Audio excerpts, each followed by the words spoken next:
আসসালামু আলাইকুম ওয়া রাহমাতুল্লাহি ওয়া বারাকাতুহু।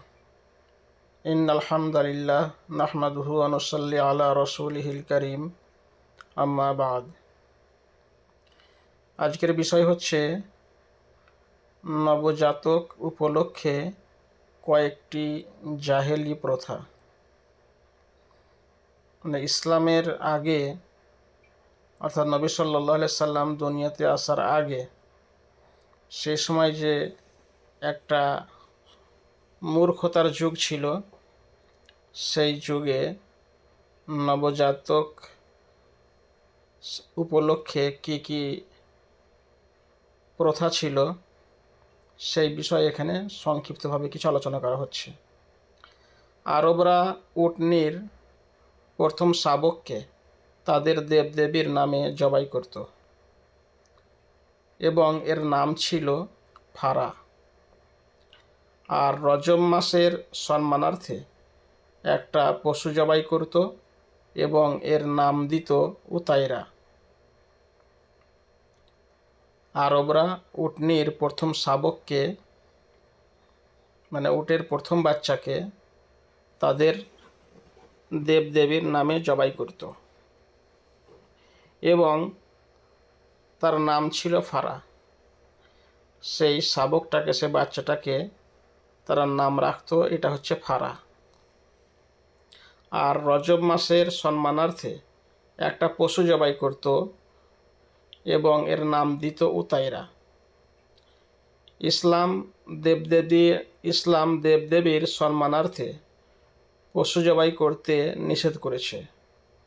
জাহিলি রীতিনীতি পাল্টে দিয়েছে এবং আল্লাহর নৈকট্য লাভের উদ্দেশ্যে আল্লাহর নামে পশু জবাইকে বৈধ করেছে। আবু হুরায়রা রাদিয়াল্লাহু আনহু বর্ণনা করেছেন, রাসূলুল্লাহ সাল্লাল্লাহু আলাইহি সাল্লাম বলেন, ফারা ও উতাইরা বৈধ নয়।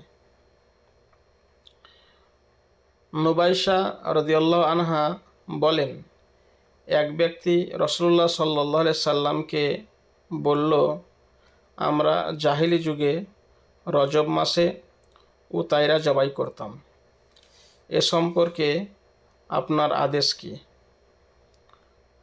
নুবাইশা রাদিয়াল্লাহু আনহা বলেন, এক ব্যক্তি রাসূলুল্লাহ সাল্লাল্লাহু আলাইহি সাল্লামকে বলল, আমরা জাহিলি যুগে রজব মাসে উতাইরা জবাই করতাম, এ সম্পর্কে আপনার আদেশ কি?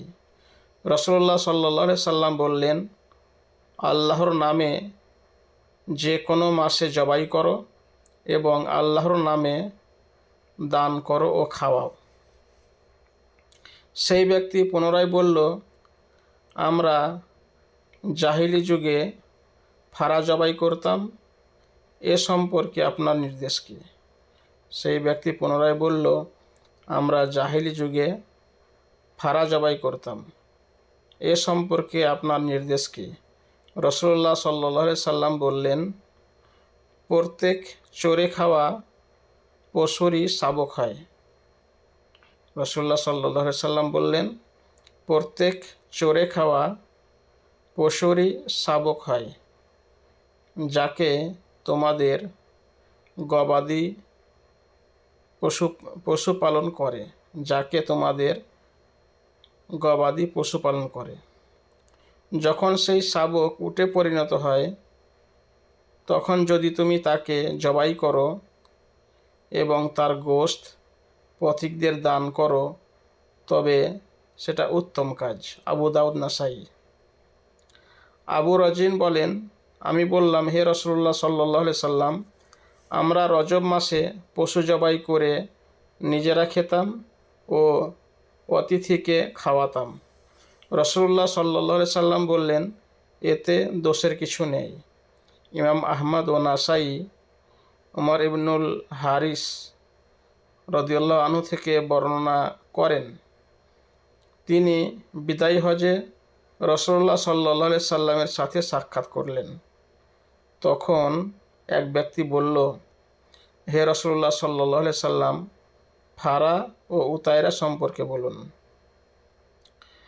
তিনি বললেন, যার ইচ্ছা ফারা জবাই করুক বা না করুক, অর্থাৎ যার ইচ্ছা হয়েছে ফারা জবাই করবে বা না করবে, আর যার ইচ্ছা উতায়রা জবাই করুক বা না করুক। তবে ছাগল ভেড়ায় কোরবানি আছে, তবে ছাগল এবং ভেড়ায় কোরবানি আছে, অর্থাৎ কোরবানি হবে। তারপরে হচ্ছে শিশুর কান ফোটানো। শিশুর কান ফোটানো মানে আমরা যেটাকে বলি কান ফোঁড়ানো, যেটা বলি আমরা।